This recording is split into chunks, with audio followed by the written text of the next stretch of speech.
Pronto. Vou começar a gravar.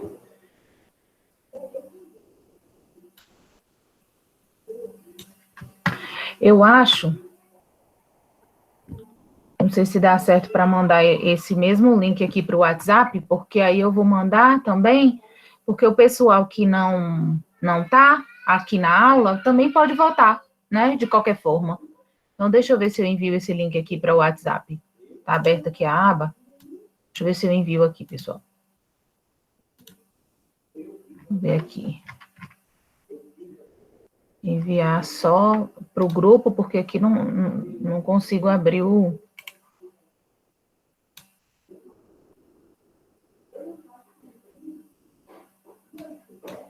Enquete EBD. Deu certo, viu, Kleber? Já até voltei, inclusive. Já? Ótimo. Deu quem enviou, né? Sim, tudo certo. Voltei enviado. Pronto. Não vou colocar no da PIB porque não pode votar lá, né? Que é só administrador. Então, coloquei aqui no grupo das preciosas. Quem tiver... Pronto, eu coloquei no grupo das preciosas. Eu não sei se a gente vê linha de transmissão aqui. Acho que não vê, não. Vou enviar do celular para o pessoal, para a linha de transmissão. Pronto. Eu não sei...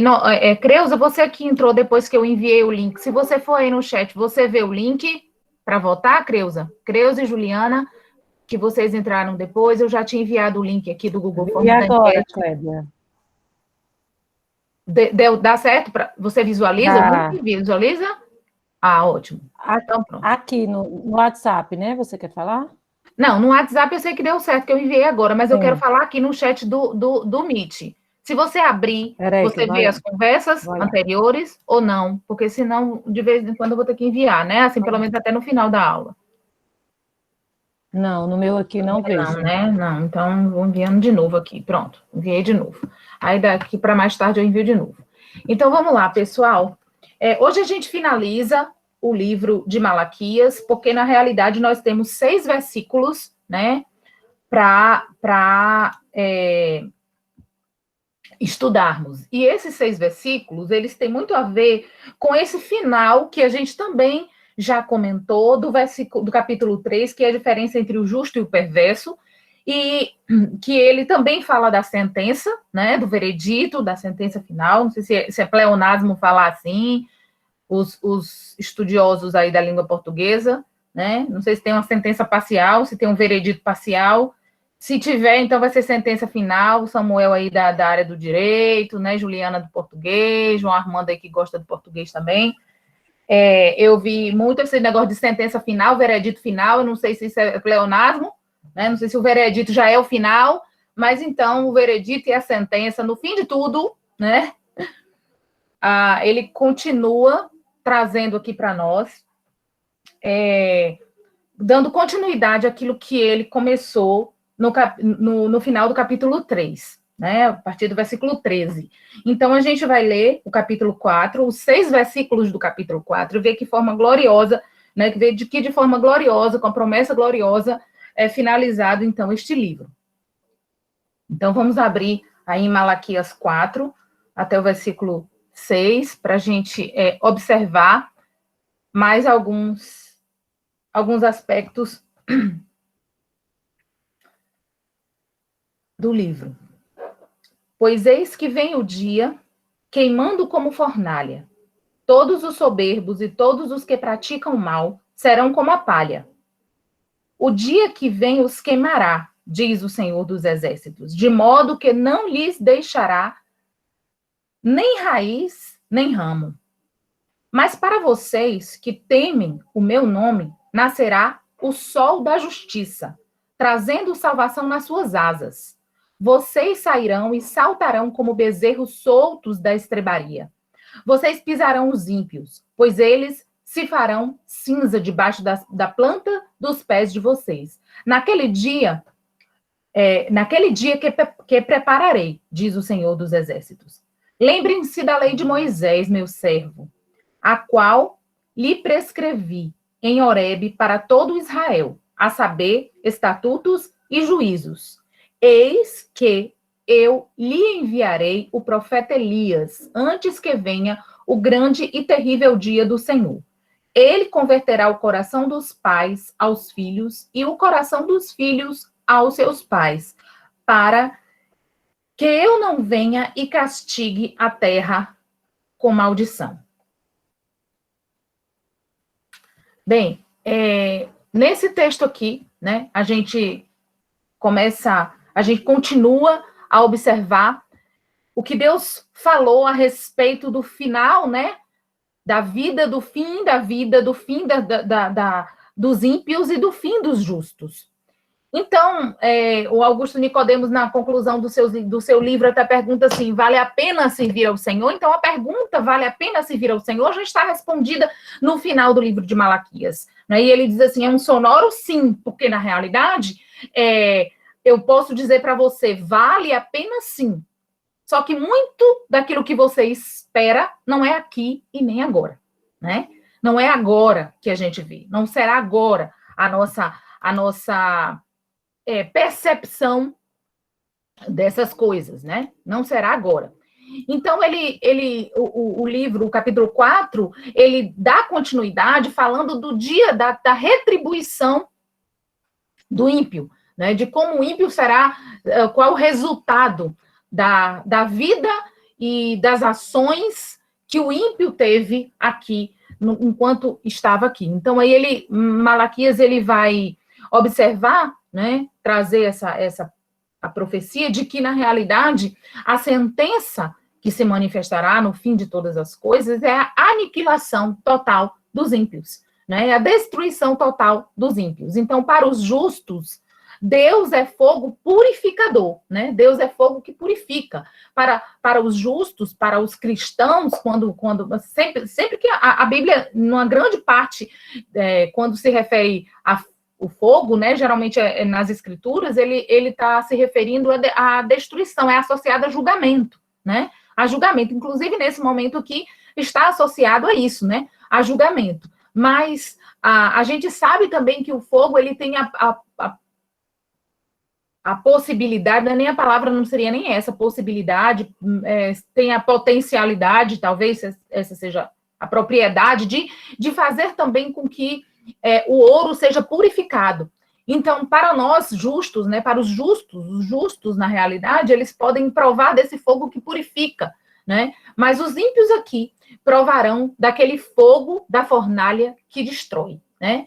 Então, arderão na fornalha, é o que o texto é claro em dizer. Então, os ímpios serão como restolhos, né, em algumas traduções que diz, né, que os ímpios serão como restolho, que vai arder no fogo.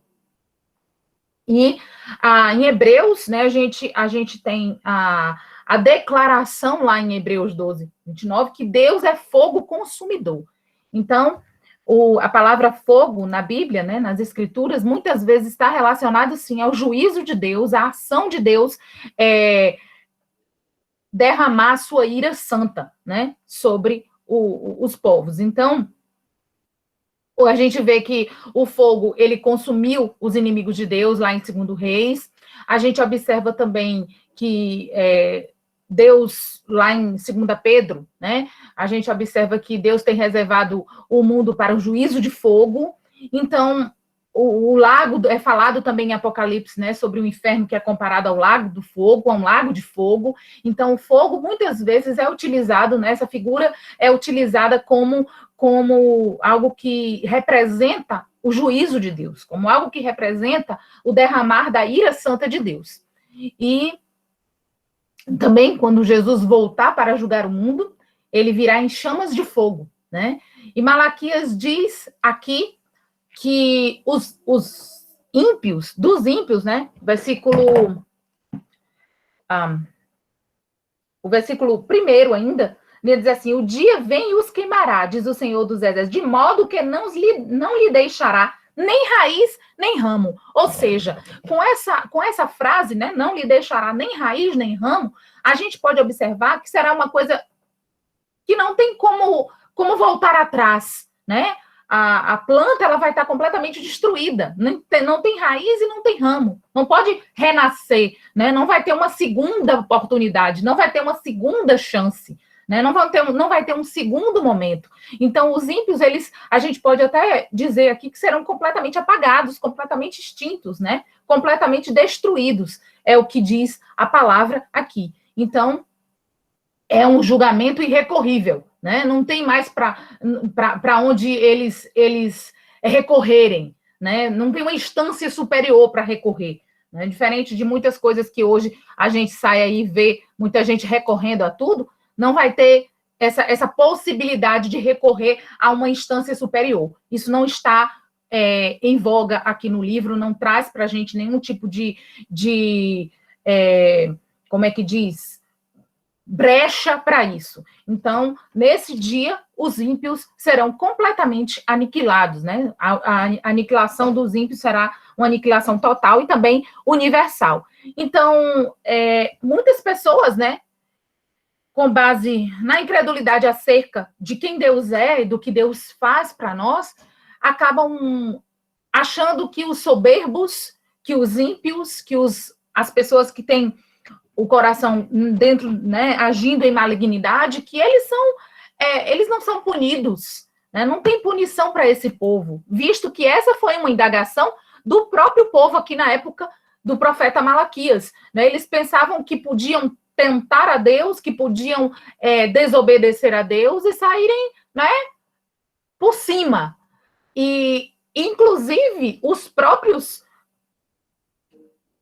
o próprio povo de Deus estava acusando Deus de ver o mal, de ver o que estava acontecendo e, né, passar aí, não, é disso que Deus se agrada. Ainda tinha esse tipo de comportamento. Mas a gente observa aqui no capítulo 4 que ninguém, né, ficará impune. Ninguém ficará impune no juízo de Deus. E isso é bem importante para a gente observar, né, durante a nossa caminhada cristã. Não haverá impunidade. Não haverá, eu vou dar uma escapadinha por aqui, eu vou sair pela tangente, ninguém poderá se esconder, ninguém poderá subornar o juiz, nem mudar a sentença. Diferente do que hoje nós vemos, né, na nossa sociedade, em que pessoas que aparentemente, né, são de bom caráter, acabam se corrompendo quando o poder chega às suas mãos, quando o suborno bate à sua porta, né, pessoas que muitas vezes acabam negociando os seus valores, negociando os seus conceitos, a gente não vai ver isso no final, né? Porque Deus é o justo juiz, ele não se corrompe, não aceita suborno, ninguém pode escapar dos seus olhos, ninguém pode escapar da sua ira, que será na realidade derramada no grande dia, né? No dia da vingança, no dia da vindicação, no dia da vingança do nosso Deus. O que a Bíblia já nos adverte, não somente no livro de Malaquias, mas aqui, principalmente, a gente observa Malaquias dizer para o povo, né, vocês acham que é assim que vai ficar, mas vocês estão completamente enganados, né? A sentença final, ela virá, né? Ela virá. E aí a gente observa ainda aqui no primeiro versículo, pois eis que vem o dia, queimando como fornalha, todos os soberbos e todos os que praticam mal serão como palha. O dia em que o Senhor dos Exércitos, de modo que não lhe deixará escapar nem raiz, nem ramo. Então, assim, eis que vem o dia que está queimando como fornalha, os soberbos e todos que praticam mal serão como palha. E aí a gente observa que Deus, ele vai perscrutar realmente, né, o mais íntimo ali, né? Os soberbos, eles serão condenados, não haverá nenhum que tenha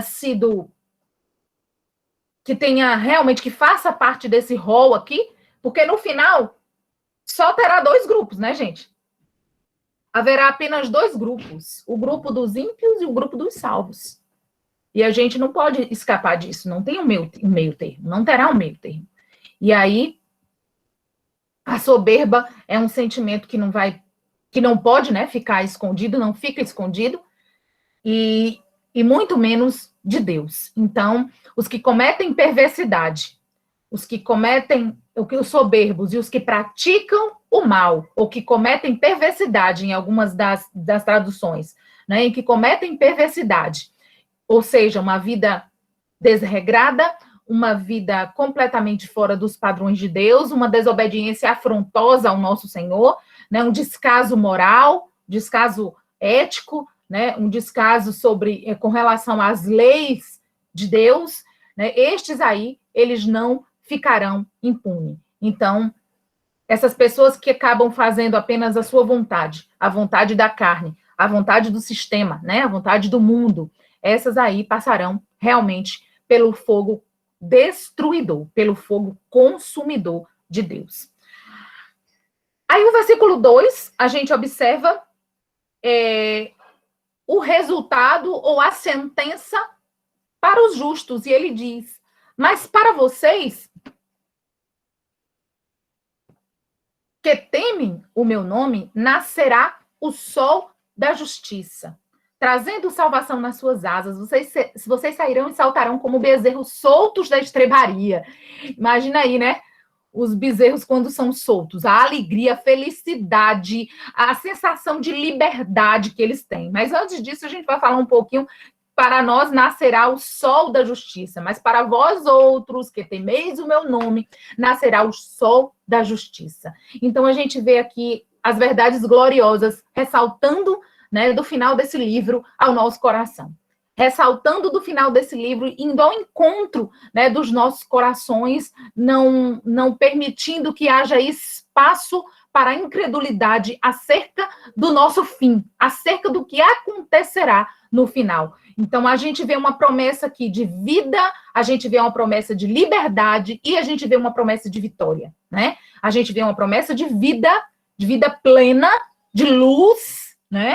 De luz e não de trevas. Então, a gente observa, pessoal, aqui, lendo e vendo o sol da justiça, para vocês nascerá o sol da justiça, a gente pode observar quão tenebrosas trevas, né, este dia representará para os ímpios. E quão maravilhosa luz este dia representará para os santos, para os filhos de Deus, para os justos. Então, a Bíblia é clara ao mostrar isso. Não é? Para uns, o fogo, né? Para uns, o fogo que consome. Para outros, a luz, o próprio Deus. Nascerá o sol da justiça. Quem é o sol da justiça? Quem é o sol da justiça?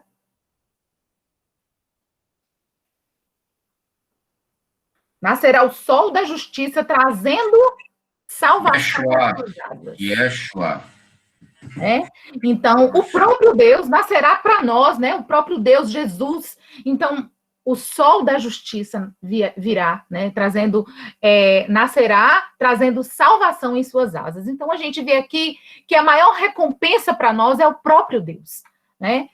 A maior herança do salvo será o sol da justiça nascendo para nós. Então, esse será um dia glorioso de luz, né? Um dia glorioso em que não haverá mais dor, não haverá mais pranto, não haverá mais choro, não há vida sem sol, né? Não há vida sem sol. Nosso Deus, a Bíblia,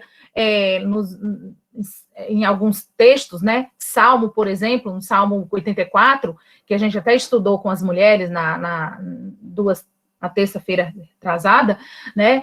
Diz que Deus é o sol e o escudo, né? É a vida, é a proteção, é a luz para os seus filhos. Então, Deus é a nossa luz perpétua, né? Lá em Isaías 60, Deus é a nossa luz perpétua. Então, trevas e medo, dor e sofrimento não estarão mais presentes neste dia. Então, o pecado não mais nos afligirá. O pecado não mais baterá à nossa porta, né? Neste grande dia. Então, a justiça do nosso Deus, nesse dia, né, virá para nós. E aí a gente observa que brilharemos como o sol no firmamento e seremos como ele é, né? Lá em Colossenses a gente tem um texto que fala sobre isso. E eu fico assim impressionada quando vejo esse texto, porque a gente observa quão justo é o nosso Deus. A forma de Deus julgar a terra, a forma de Deus agir, né? E de não nos deixar pensar aqui, nessa vida agora, de que os soberbos e os perversos estão vivendo muito bem, obrigada. Eles podem estar vivendo muito bem, obrigada, aqui, de uma maneira que talvez nós interpretemos assim, mas quem não segue ao Senhor anda em trevas. A gente não pode esquecer disso. Quem não o segue anda em trevas. Cristo é a fonte da vida. Cristo é a luz do mundo. Sem Cristo não há salvação. E nós somos muito limitados quando nós pensamos na nossa vida apenas atrelada a este mundo, atrelada a esta realidade, sendo que Jesus é a fonte, Cristo é a fonte de toda a justiça. Né? E as nossas obras e tudo que fazemos aqui, muitas vezes, né? As nossas obras, muitas vezes, acabam sem Cristo, acabam sendo como trapos de imundície. Né? Então, tudo que fazemos sem Cristo não valerá a pena. Não nos levará aos céus, né? As obras sem Cristo não são o caminho de salvação para o homem, porque o sol da justiça nascerá trazendo em suas asas a salvação. Quem traz a salvação é o sol da justiça, e não a minha boa ação, né? A minha boa ação é fruto da minha salvação em Cristo Jesus. Então, a gente está observando aqui que esse texto diz que Jesus trará para nós a luz e a salvação, e também trará a liberdade, a alegria da liberdade. Vocês sairão e saltarão como bezerros soltos da estrebaria. Mais uma vez, eu queria que a gente pensasse nessa figura de linguagem usada aqui, né? Os bezerros soltos saindo da estrebaria, né? A sensação que eles têm.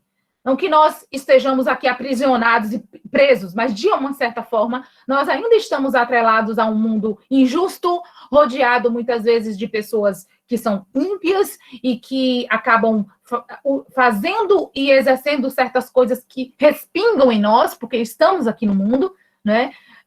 As ações malignas de muitas pessoas acabam também refletindo na nossa vida, como acontece no meio político, como acontece no trânsito, né, como acontece em várias situações e circunstâncias da nossa vida, mas o dia do juízo será para nós um dia de alegria indizível, né, de alegria que a gente não pode expressar, um dia de liberdade plena, um dia em que nós teremos a recompensa das mãos do nosso Deus, o dia em que essa recompensa, ela chegará.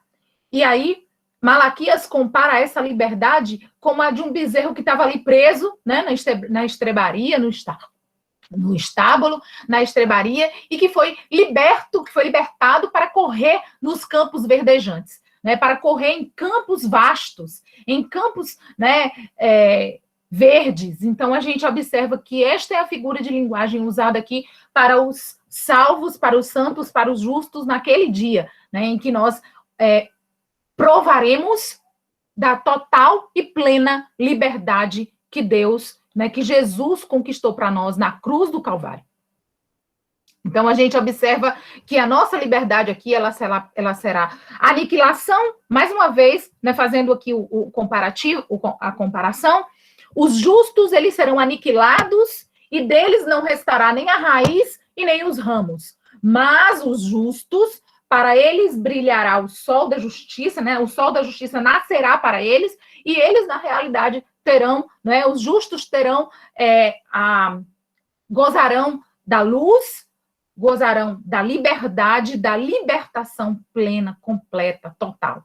Então, o dia da vingança do nosso Deus, para uns será dia de trevas, porque consumirão na fornalha de fogo, né? Mas para outros serão, para nós, né, os justos, será um dia de grande exultação, um dia em que estaremos completamente, viveremos completamente na presença do nosso Deus. E ainda tem mais uma promessa aqui, né? Sairão soltos na estrebaria. Aí o versículo 3.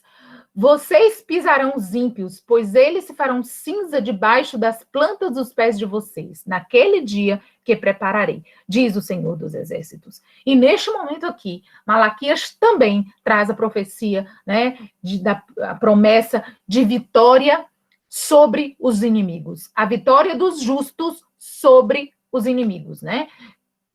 Sobre os inimigos, a vitória do justo sobre os seus inimigos, né? Então, o justo vencerá. O justo será vitorioso. E aí, nós não apenas receberemos a luz e receberemos a libertação, né, por completa e total desta vida, mas também, né, estaremos com o nosso Senhor neste momento aqui e receberemos a vitória também, a vitória final. Então, a igreja, ela não apenas estará no céu, né? Não apenas estará no céu, mas ela também vai estar no momento, aí é um texto mais, né, para a gente estudar posteriormente, algo mais apocalíptico, né, que inclusive até mencionaram esse livro, mas eu pedi para que a gente pudesse ver os outros que eu coloquei e deixar para a gente estudar Apocalipse presencialmente, porque tem algumas visões teológicas e algumas coisas que a gente pode presencialmente discutir melhor, e eu quero ver a face de vocês e discutir com vocês isso, né, que aqui parece que eu vejo só a minha, mas de alguns que estão aqui com a câmera aberta. Então, nesse dia, a igreja também, né, vai se assentar em tronos para julgar o mundo. E Paulo já nos diz isso lá em 1 Coríntios 6, né, sobre essa questão de que nós também faremos parte deste momento. Então, Deus vai retribuir com justiça aqueles que oprimiram o seu povo. Deus vai retribuir com justiça aqueles que tripudiaram do povo de Deus, né? Então, aí dos versículos 4 a 6, a gente vê aqui o dia, assim, uma advertência para todos, né? A gente observa que há uma advertência de Deus aqui. O versículo 4 diz, lembrem-se da lei de Moisés, o meu servo, qual lhe prescrevi em Horebe para todo Israel, a saber os estatutos e juízos, e eis que eu lhe enviarei o profeta.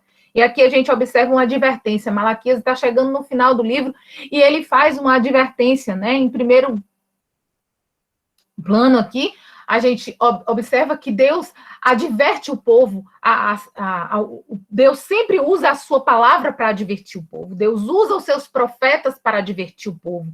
E quando ele está falando aqui do profeta que usa, né, eu enviarei o profeta Elias, a gente já viu isso no começo do livro, a gente já estudou um pouquinho isso aqui, né, que João Batista é comparado, né, ele tem o mesmo espírito de autoridade, né, de Elias, de falar para o povo. Então, ele está se referindo, fazendo uma referência indireta aqui a João Batista, que viria preparando o caminho de Jesus, preparando o caminho, dizendo arrependei-vos e convertei-vos, né? Arrependei-vos. Então, João Batista estava com a palavra de arrependimento, trazendo a palavra de arrependimento, e mais uma vez, Deus faz uma advertência aqui a respeito de voltar-se para a palavra e arrepender-se. Eu vou dizer para vocês, vou perguntar para vocês, existe outro caminho? Existe outro caminho a não ser o caminho da palavra de Deus e o caminho do arrependimento? Existe outro caminho? Nós precisamos lembrar do propósito da lei. O propósito da lei sempre foi nos conduzir a Cristo. O propósito da lei era nos conduzir, né, apontar a Cristo, nos conduzir a Deus. Então, através da palavra, o povo tinha ali uma condução a Cristo. Né? A lei apontava para Cristo. Né? Entenderam tudo errado. Cristo já veio. E nós, muitas vezes, continuamos entendendo as coisas erradas. Né? Cristo já veio. Nós devemos nos lembrar da autoridade da palavra de Deus, da autoridade da palavra de Deus. Né? A palavra de Deus tem autoridade sobre nós e traz a revelação que nós precisamos, a revelação completa que nós precisamos. Existem muitas pessoas atrás de revelação, né? Vão atrás de revelação, atrás de casas de profetas. Tudo que nós precisamos está aqui, ó. A palavra de Deus é a profecia para os nossos corações. A palavra de Deus é a revelação para os nossos corações. Então, nós não temos que correr atrás de revelação, de profecia, de senhor ninguém, porque a palavra de Deus está aqui, né? Para nós, para nos revelar. Esta é a palavra de Deus, né? Deus usa os seus servos? Claro que usa. Não estou aqui dizendo que não usa. Né? Eu não estou aqui dizendo que Deus não usa pessoas para trazer palavras de direcionamento para nós, muitas vezes, no momento em que a gente está ali, né, entristecido, e alguém ora, e Deus usa alguém para nos falar. Claro que sim. Mas nada que foge, nada que não tenha, nada que não exista na sua palavra. E nós, muitas vezes, parece que temos preguiça de ler a palavra de Deus e corremos atrás disso, né, como se a gente tivesse que correr atrás de profecias. A profecia, ela vem até o povo. Né? Ela veio até o povo. Então, Deus traz a sua palavra até nós. Isso aqui é o que nós precisamos nos alimentar todos os dias. Né? Mais uma vez, eu quero dizer para vocês, Deus fala sim através de pessoas. Claro que Deus fala. Agora, tudo que nós precisamos saber a respeito da vida eterna está aqui neste livro. A respeito da vida eterna está aqui a respeito de tudo que Deus quer para nós, da forma como nós devemos andar, está aqui. Né? Não está revelado, não é uma revelação nova da boca de ninguém, mas é uma revelação da boca do próprio Deus que está aqui para nós. Então, Malaquias faz essa advertência ao povo. Lembre-se da lei de Moisés.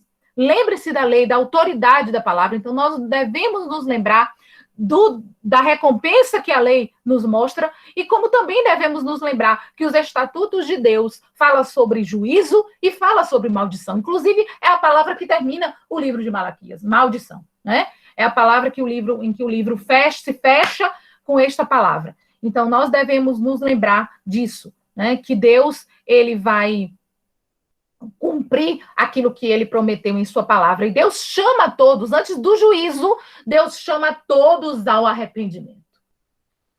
Foi diferente em algum aspecto no Antigo Testamento? Não. Antes do juízo, Deus sempre chama ao arrependimento.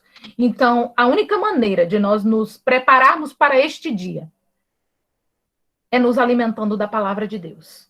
É nos alimentando, nos lembrando, nos preparando, né, através da palavra do Senhor e da nossa vida pautada pela palavra do Senhor. Né? Porque também, se a gente lê e não nos tornar praticantes, como a própria palavra diz, as nossas obras, sem Cristo, não valerão de nada. Né? Porque a gente precisa, além de conhecer, colocar em prática. Então, nós vivemos, infelizmente, né, numa geração que, fomentada muitas vezes por ventos de doutrina, sempre foi assim, né? Mas o entretenimento chega nas igrejas muitas vezes e o analfabetismo bíblico se espalha. O entretenimento chega na igreja, não que não devemos ter, claro que devemos, né? Boas ideias criativas para trabalhar com jovens, com crianças, com adolescentes, são sempre bem-vindas, mas a palavra de Deus, ela não é secundária. Ela é o centro, ela tem que estar ali, né? Jesus é o centro, Jesus é a palavra, é o verbo de Deus. Então, a gente precisa compreender que a palavra, ela é o mais importante no culto, não são os louvores o mais importante no culto, né? Não é, tudo faz parte do culto, né? A palavra, a oferta, a oração, né? O louvor, tudo faz parte do culto. Mas parece que a gente chega na igreja e acha que ali é o tempo, né? O melhor tempo é aquele tempo ali em que a gente está cantando, e não é assim. A gente vai à igreja, o culto, ele é dotado de vários elementos, e Malaquias, ele fala sobre essa questão do culto, fala da oferta, fala daquilo que você entrega para o Senhor, como adoração, e é apenas uma das ações que nós temos, o culto é completo. Então, a gente não pode estar inventando elementos para chamar a atenção do povo, porque o que deve chamar a minha atenção, a sua atenção e confrontar a nossa vida é a palavra de Deus. Através da canção, através da oração, através, né, da comunhão, é a palavra de Deus. Então, o povo se ajunta para ter comunhão, para ofertar, para adorar, para cultuar a Deus. E no culto tem todos esses elementos. E a palavra de Deus, ela não pode ser não pode ser superficial. Ela não pode ser distorcida, ela não pode ser uma palavra, né, que a pessoa diluiu ali através dos seus, usando os elementos mundanos, usando os seus conceitos mundanos, filosofias vãs. A palavra de Deus não pode ser diluída com isso. Né? Então, muitas vezes a gente tem vivido realmente numa geração analfabeta de Bíblia, né? O tempo em que a palavra muitas vezes é desprezada, é substituída e desobedecida, infelizmente. Então, nós não podemos esquecer da palavra de Deus. Tá? Em segundo lugar, a palavra, o texto também traz para nós uma advertência acerca dessa vinda, né? Então, Malaquias fala de um profeta comissionado. Eis que enviarei, 4, versículo 5, né? Eis que eu lhes enviarei o profeta Elias. E a gente já falou aqui sobre essa situação, né? De João Batista ser o precursor, dele ser usado por Deus para pregar o arrependimento, para fazer a advertência ao povo. Então, Deus enviou João Batista para preparar o caminho do Senhor, para preparar o caminho de Jesus, e ele conclamou o povo ao arrependimento. Algo que nós precisamos atentar aqui, né, é sobre essa transformação das relações familiares que tem no final. E eu achei muito interessante a abordagem de Hernandes acerca desse último, né, desses versículos finais aqui. Então, ele diz que o bendito evangelho começa no lar, né? Como é importante ter pais que amam a Deus, pais que são usados por Deus, termos pais que amam a Deus, pais que são usados por Deus para nos apontar o caminho. Então, a transformação, ele diz que a transformação das relações familiares é algo que é feito através, é exercido através das relações familiares. Ele diz que a mais bela expressão do evangelho é no lar, em casa, né? Quando nós ensinamos os nossos filhos, quando o coração dos pais é convertido aos filhos e o coração dos filhos convertido aos pais. Então, não há igreja forte sem lares fortes. Não há pessoas fortalecidas com lares desajustados. É difícil isso acontecer, né? É difícil isso acontecer. Então, respinga a nossa vida, muitas vezes, de impiedade e perversidade, acaba respingando nos nossos filhos, e que não terão o coração convertido aos pais, né? Visto que os pais não têm o coração convertido aos filhos. Então, a volta para Deus, né? Aqui ele coloca que a volta para Deus implica nessa restauração dos relacionamentos familiares. Né? Implica nessa restauração. Voltar-se para Deus vai implicar diretamente no seio familiar, né? Ali no coração, né, da família. Então, a conversão dos pais aos filhos e os filhos aos pais significa acabar com o conflito, mas significa mais do que acabar com o conflito de gerações. Né? Mais do que acabar com aquela falta de desentendimento corriqueira, né, do adolescente, do pai, às vezes do jovem que está crescendo e o pai. E aí ele traz alguns pontos que a gente pode analisar para finalizar o nosso estudo aqui. Né? Como que os pais podem ser convertidos aos seus filhos? Foi exatamente isso que eu achei muito interessante na abordagem dele. Ele diz que pais convertidos aos filhos, na realidade, eles dão mais valor aos filhos do que ao sucesso profissional. Então, existe muita gente correndo atrás do sucesso profissional, que não é errado correr atrás do sucesso profissional, mas não se importam com o relacionamento com seus filhos. Existem pessoas que trabalham, e a gente sabe disso, na nossa sociedade, de sol a sol, e mal tem... Gente que participando ainda aqui. Isso. E mal tem tempo para o relacionamento com seus filhos. Mal tem tempo para ensinar a palavra aos seus filhos. Né? Mal tem tempo para ser exemplo para os seus filhos. Né? Existem pessoas que acabam trabalhando de domingo a domingo e deixando, né, um resquício de tempo para os seus filhos. E aí, isso não condiz com a palavra de Deus. Nós temos responsabilidade sobre eles. Né? Nós somos responsáveis pelos nossos filhos, não é a televisão que é responsável por eles, não é a pessoa que nos ajuda, os nossos secretários, né? As pessoas que estão na nossa casa, que são responsáveis por eles. Somos nós que somos pais. E é importante a gente atentar a isso. Ele disse que pais que têm coração convertido aos filhos, ensinam os filhos o caminho que eles, no caminho que eles devem andar. Ou seja, andam com eles. Né? Estão com eles no caminho, não apontam apenas, o caminho é este, não, mas andam com eles no caminho, né? Então, pais convertidos aos filhos criam os filhos na disciplina, na admoestação do Senhor. E nós costumamos dizer o que está certo para ser feito, e muitas vezes nós não fazemos aquilo que é certo para ser feito. Né? Nós somos os maiores e os mais belos e os mais palpáveis exemplos que os nossos filhos terão. Eles terão professores como exemplo, sim. Eles terão muitas figuras de autoridade como exemplo, sim, terão. Terão pessoas na igreja, terão também. Mas o exemplo e a referência de maior autoridade na vida dos filhos são os pais, né? E são também responsáveis para refletir o caráter de Deus aos filhos. Ele diz também que pais convertidos aos filhos ensinam pais convertidos aos filhos não provocam a ira, né? E nem os humilham. Então, a gente sabe que o nosso coração está para advertir, para disciplinar, para ensinar, e toda advertência, toda disciplina tem a dosagem correta, né? Tem a dosagem certa e tem o momento certo para surtir o efeito desejado. Não é doa a quem doer, né? A gente precisa atentar para isto, para a disciplina correta, no momento correto, da forma correta, com a dosagem correta, que é pautada pela palavra de Deus. Então, a gente tem que ter cuidado para não estar insuflando, né, a ira dos nossos filhos.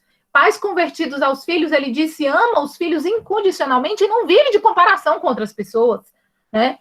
Outra coisa que a gente muitas vezes faz como pais é fulano não é assim, fulano não se comporta assim, mas Beltrano é desse jeito, mas o seu irmão fulaninho é dessa forma, e a gente acaba comparando uns aos outros e trazendo muitas vezes os sentimentos que não são sentimentos bons para o coração dos nossos filhos, né? Porque a comparação, ela não deve ser feita visto que somos únicos. A gente precisa tentar para isso, para a forma e para quem a gente vai comparar, quem é o modelo, a quem seguir, né? Então, temos que ter cuidado com esse tipo de comportamento, né? Para não humilhar também os nossos filhos e não nos deixarem pensar que são menos do que outras pessoas ou que são mais do que outras pessoas. Não, pensar com moderação. Ensinar os nossos filhos a pensar com moderação a respeito de quem eles são. Ele diz também que pais convertidos aos filhos temperam a disciplina com encorajamento. Que coisa linda, né? Temperar a disciplina com encorajamento. Porque, na realidade, a disciplina, ela tem um propósito, ela tem uma finalidade. A finalidade da disciplina é... Eu li uma vez um livro muito bom, Restaurando o Ferido. Eu não me lembro mais dos autores, porque tem muito tempo. Mas agora eu me recordei deste livro e lembro que esse livro fala muito sobre a disciplina na igreja, a disciplina dentro da igreja, a disciplina também com os pais, os filhos. Eu não sei quem está aqui que já leu esse livro, Restaurando o Ferido. Depois eu posso procurar na internet aí para ver, porque eu tenho esse livro, mas não sei mais, né, se o título é somente esse, Restaurando o Ferido, que eu me recordo, sim. E ele fala sobre os objetivos da disciplina, né? E um deles, o mais eficaz, é a restauração, é restaurar para Deus, né? Então, a disciplina ela tem o alvo de restauração para Deus, fazer com que a pessoa ela realmente seja restaurada para o Senhor, para viver para o Senhor uma vida santa.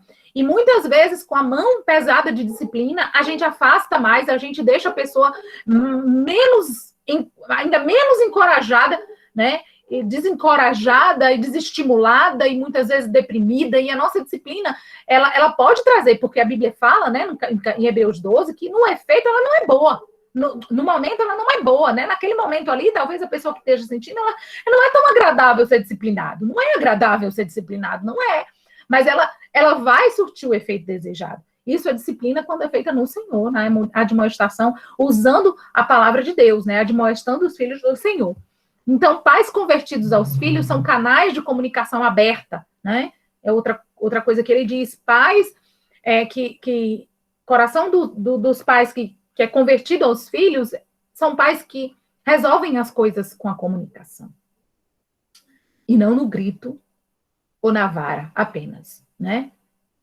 Não no grito nem na vara somente.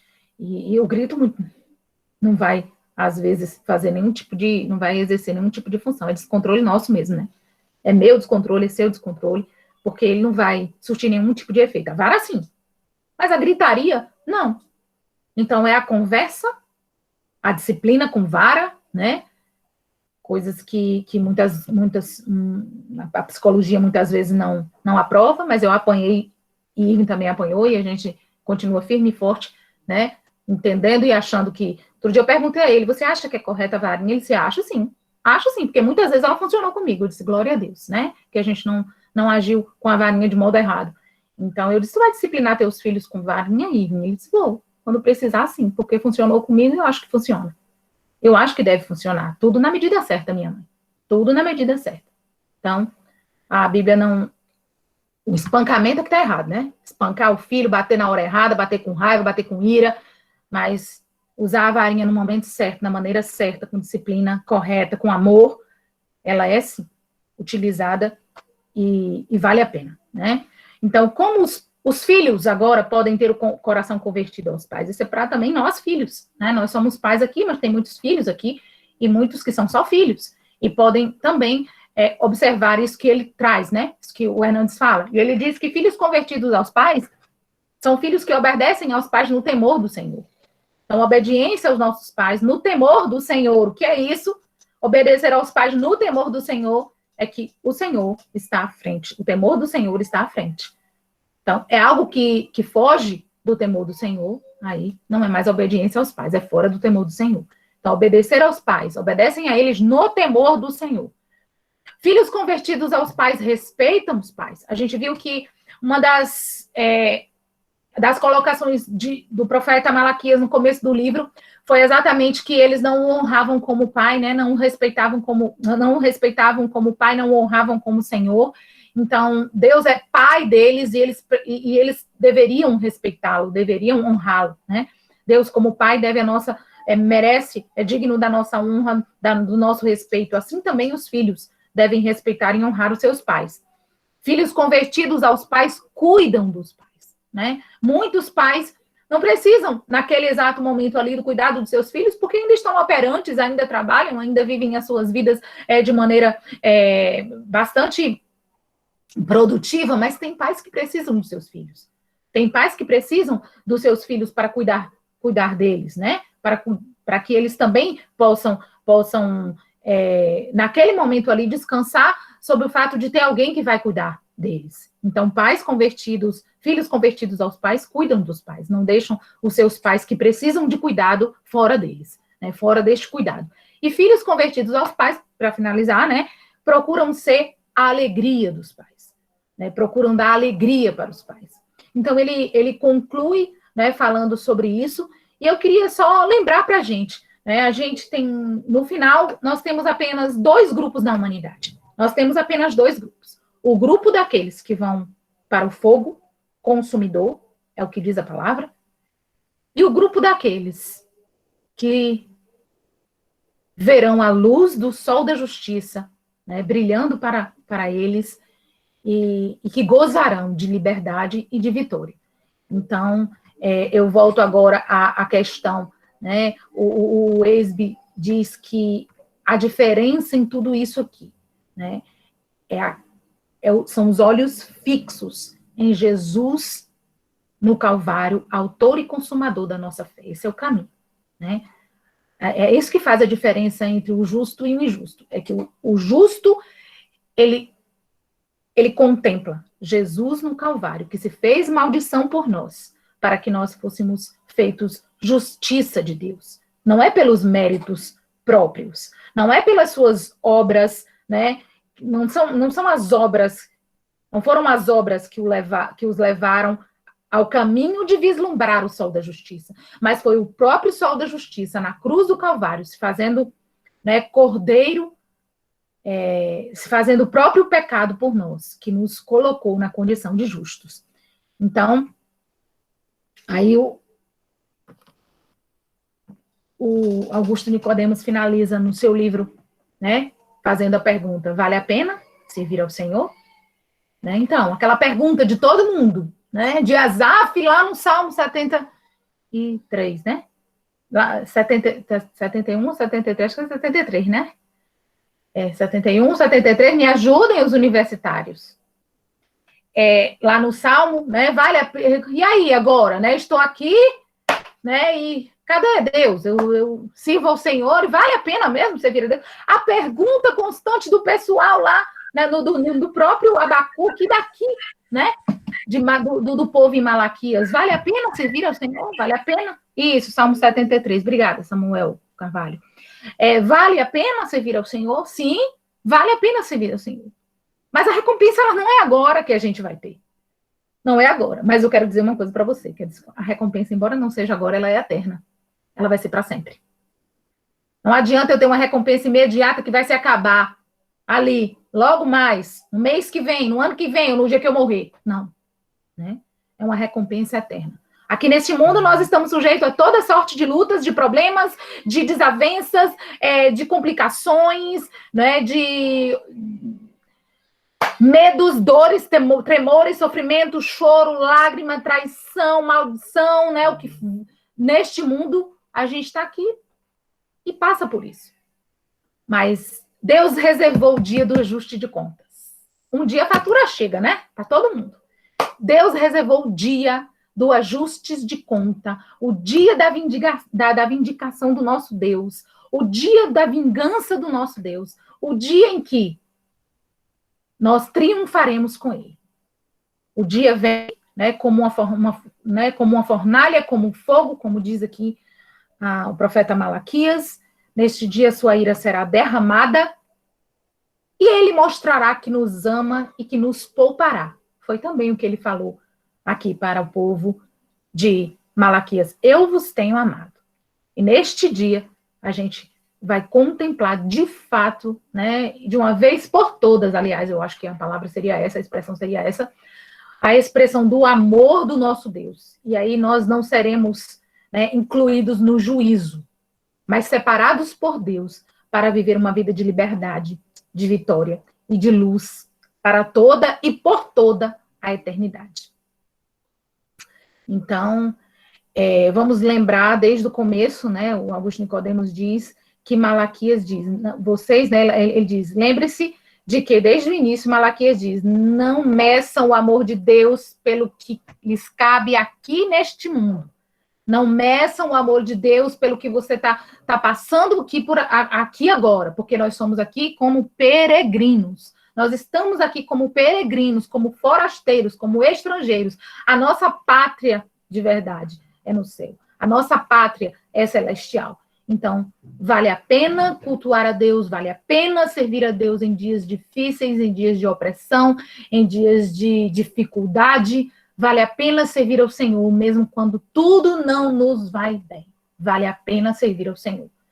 Esta é a premissa, né, é a resposta que muitos indagaram aqui no livro de Malaquias, um livro que trata sobre o culto a Deus, sobre a restauração do culto a Deus.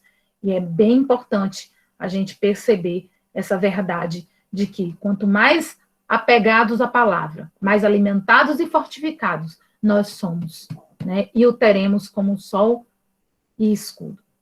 Amém?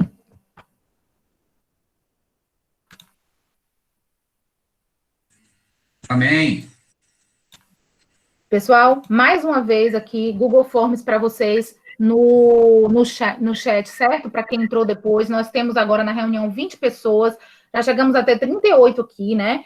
Então, só tem 20 pessoas hoje, mas vocês, por favor, votem no livro, e eu, né, vou mandar para o pessoal de vocês na transmissão, aqui no grupo de transmissão que eu tenho da EBD, eu vou mandar para o privado de vocês, tá? Para o WhatsApp, para quem não votou. Então, quem votou não precisa votar novamente, que não vai votar novamente, mas quem vai receber esse link, porque muitas pessoas não estão aqui hoje, tá certo?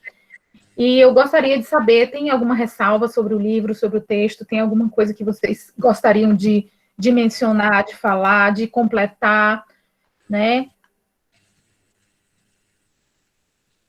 Érica disse aqui que já viu um bezerro pulando. Deve ser lindo, eu nunca vi, mas deve ser muito lindo.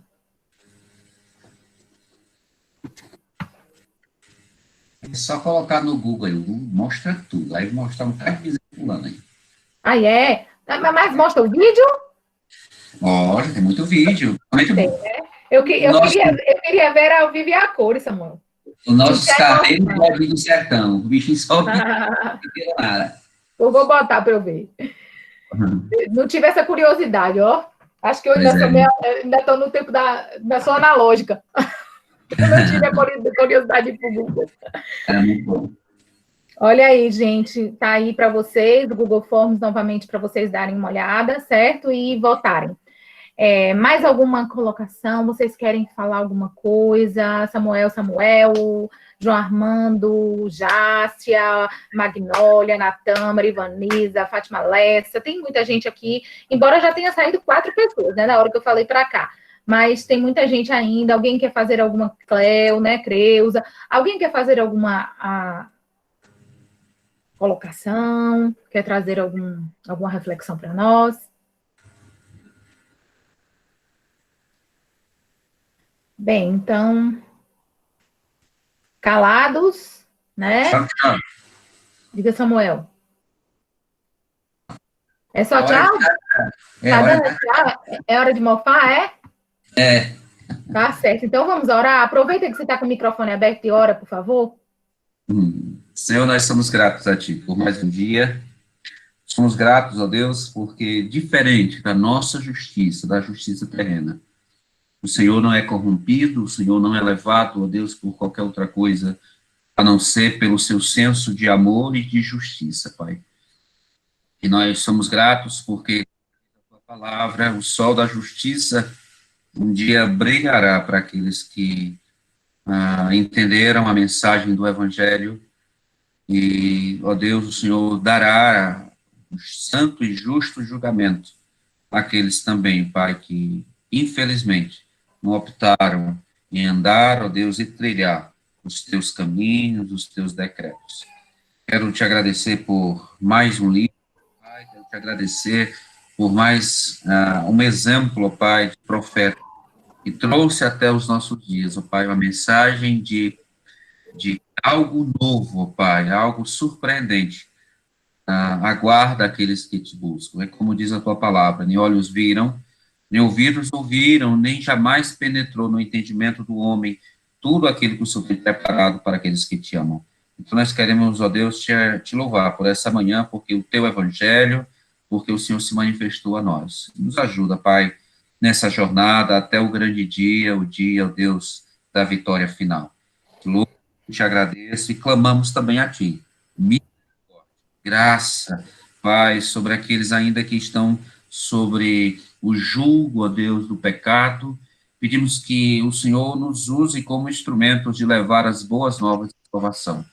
Que não fiquemos, ó Pai, apenas felizes por ter alcançado da tua graça, mas que nosso coração, Pai, possa se condoer, ó Deus, e sentir compaixão, assim como o Senhor sente, por tantos ainda que se encontram perdidos. Dá em nós, ó Deus, um espírito missionário, ó Deus, dá em nosso coração o desejo de levar também ao tão grande prêmio que já conquistamos lá na cruz do Calvário. Te agradeço por essa manhã, dá-nos um domingo, ó Deus, de descanso, de alegria e de louvor a Ti. É minha oração, em nome do Senhor Jesus. Amém, amém. Não esqueçam de votar, tá certo, pessoal? E até mais tarde no culto presencial, se Deus quiser. Deus abençoe a todos que estão aqui presentes, né? E um bom domingo. Um abraço e bom dia para vocês. Bom dia.